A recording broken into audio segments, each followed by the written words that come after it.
Hey guys, and welcome back to the channel. So I have an update for you guys on the SJM case, and I had forgotten about this critical decision that we had been waiting for because it's been such a long time. The election has really consumed our minds lately, at least for me.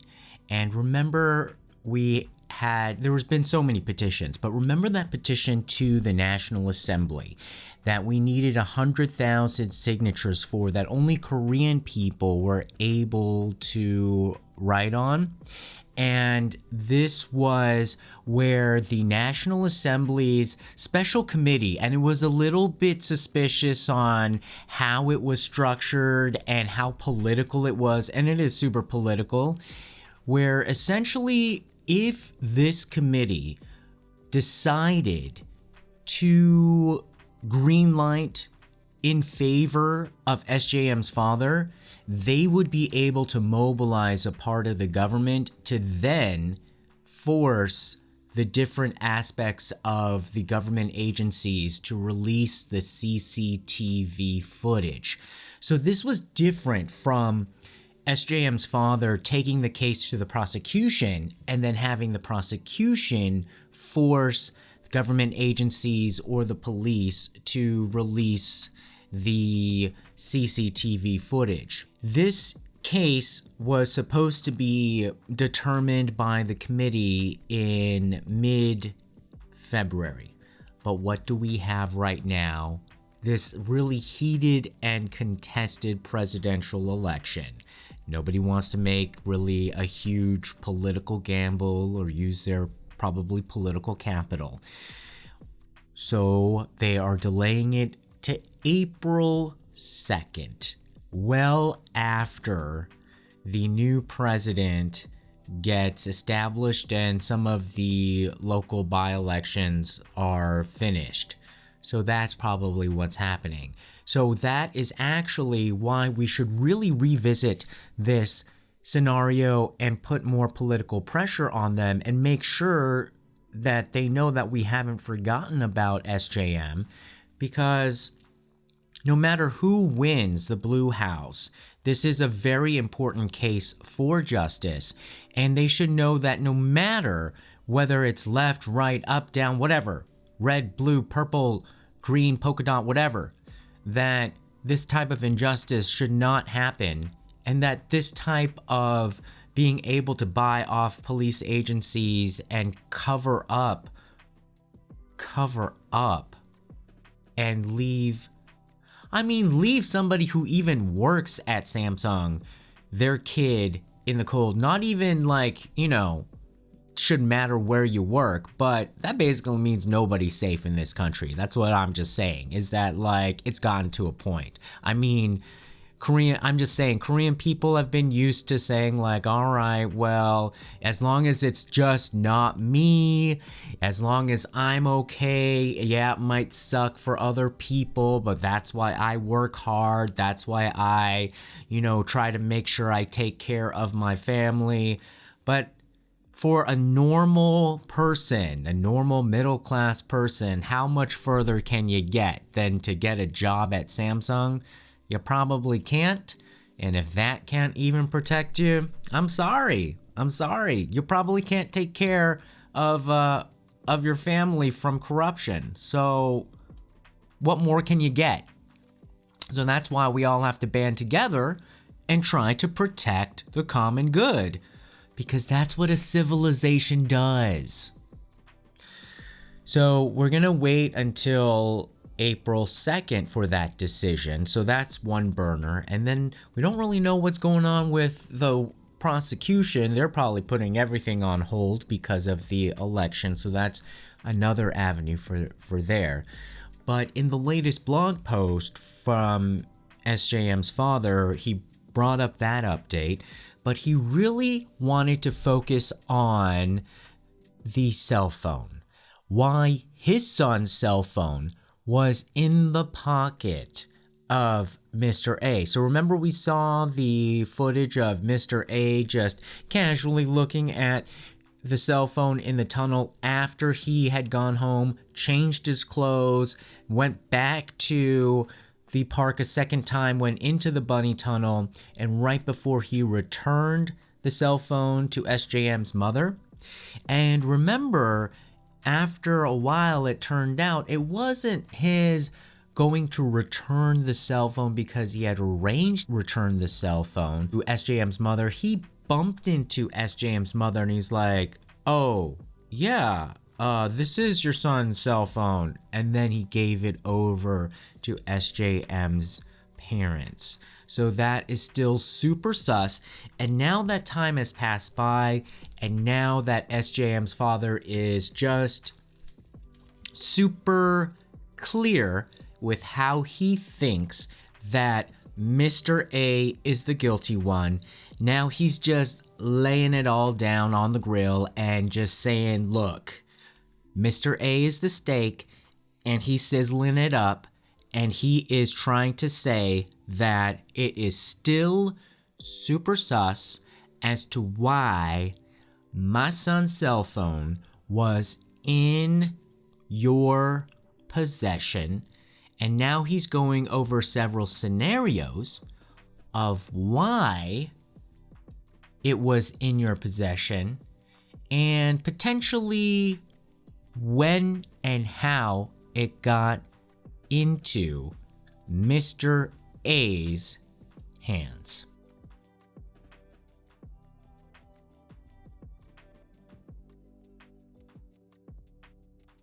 So in his letter to his son, SJM's father said he apologized that it's taking a really long time for us to get the CCTV footage. It'll now be about a year until we get a decision to the day that SJM had passed away. And now he is focusing on the cell phone issue, namely the really still super sus situation with Mr. A, you know, because on the surface he said, like, I have no idea how I got it. He's still, you know, sticking to that story of like, I don't remember anything and I don't even know how it just kind of like popped up in my, it must have gotten switched. He basically said that it must have gotten switched. And everyone was like, yeah, because you claim that you're drunk, but really it didn't look like you were blackout drunk at all. You just claim you're blackout drunk. But he went with the blackout drunk story. Because you gotta claim blackout drunk because according to especially the way that SJM's father breaks it down here is that the size and weight differential between a Samsung S20 and an iPhone 8 are just so big that you gotta be totally blackout drunk to just even feel that it's the same phone. So even SJM's father bought a used iPhone 8 to do the comparison, and he basically says that the difference is so large. The iPhone 8 is 27% smaller, 21% lighter. He even goes through how many grams difference it is, how many different inches and centimeters it is. He's saying like the iPhone 8 is super light. There is no way that you can just like mistakenly think that it is a different phone. So he gives a definite conclusion of the known facts. He says, we do know that SJM had his own phone at 1:56 a.m. when he did the filming, you know, like when Mr. A was dancing and all that kind of stuff. Mr. A took SJM's phone back to his house at 4:30 a.m. Remember when he went back through the bunny tunnel and did that really quick trip back home, because then he was back and caught on CCTV camera with his father jumping over the fence, right? And then going straight to the riverbank and then spending 20 minutes there searching. And then when he gives the phone back to SJM's mom at 5:40 a.m. So SJM had his phone at 1:56 a.m. and Mr. A, we definitely know, had SJM's phone at 4:30 a.m. So the question is, between 1:56 a.m. to 4:30 a.m., when did Mr. A take SJM's phone between 1:56 a.m. and 4:30 a.m.? Why is this question important? Because depending on when he took it, it could be really creepy or not. Really, really creepy or not. The phone was taken between 1:56 a.m. to 4:30 a.m. But the question is, before 3:37 a.m. or after 3:37 a.m.? Why 3:37 a.m.? 3:37 a.m. is when Mr. A made that critical phone call that he at first hid and never told the police about, nor did his parents. He called his own parents on his own iPhone. And that's when he supposedly told his parents, that was the cover story, "Oh, my friend is so drunk he won't wake up." But when we heard the account, the initial reports of how the mother responded, where she was like in shock, like white as a sheet, when the police asked her to recount what happened, that call, and then she's like, "Oh, that call." And then she kind of like regained her posture, and then she was like gonna fight for her son. So essentially that was probably the call where he was basically saying, like, because this was after the 331 push over the riverbank, and he was probably saying like, "Oh my God, look, I think this guy's not gonna make it." So anyhow, so that is the 3:37 a.m. call on his own phone. So now SJM's father is wondering, all right, dude, did you take my son's phone? Like, was it in your pocket before you called your parents on your own phone? Or did you take my son's phone after you called your parents? Because if that was the case, you had to jump down back onto the riverbank and dig it off of my son's body on the riverbank. Or if you had dumped him in the river, you actually had to go in the water and fish it out of my son's pocket. That's why I say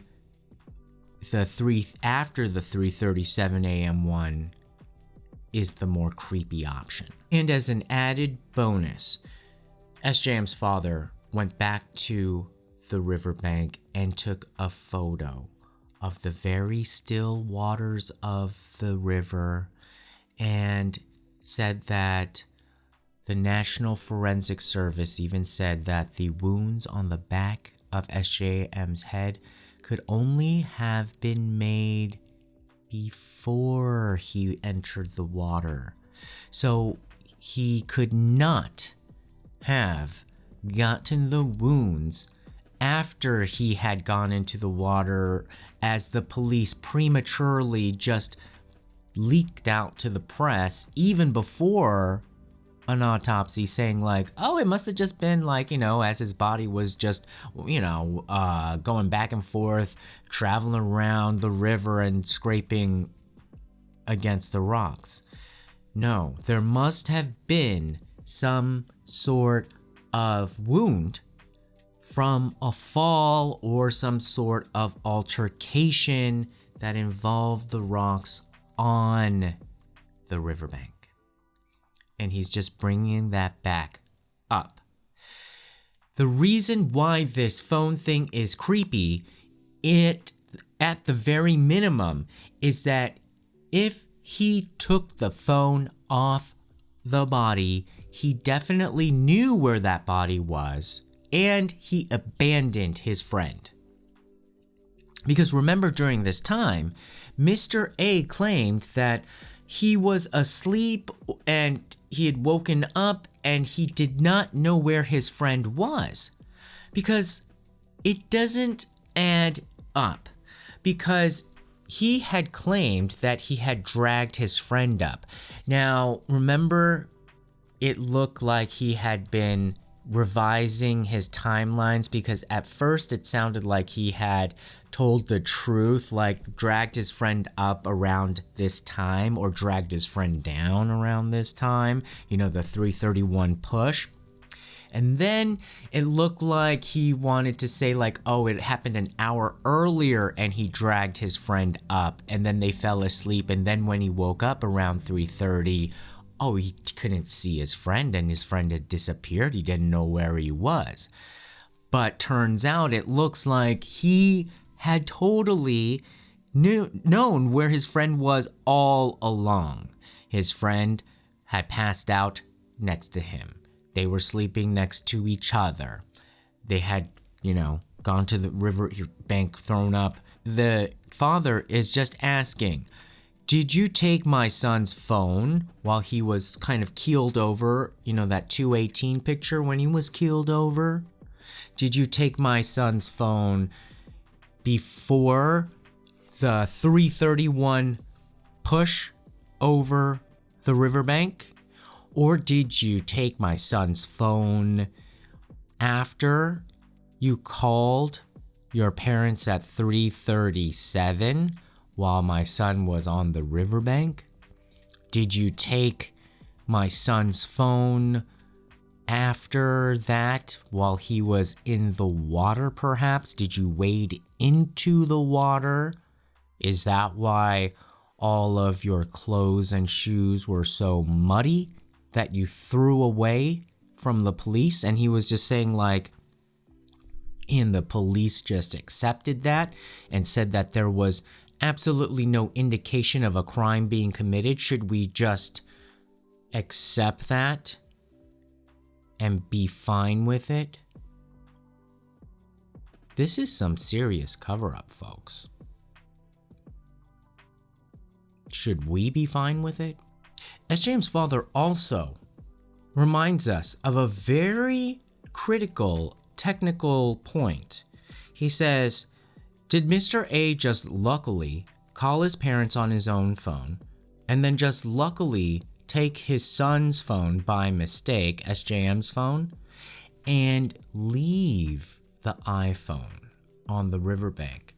Because it seems to indicate on his blog, now we have to check this with the phone records, but from what it seems as if he said on the blog, it seems as if SJM's father said that Mr. A's phone signal was constantly pinging from the riverbank until 7 a.m. So as if the phone never left the riverbank, as if Mr. A lost his phone. Now, you guys, this seems to be the thing that makes sense. Absolute sense. This is probably what happened. Let's break it down. 3:31 a.m. Either SJM was conscious or not.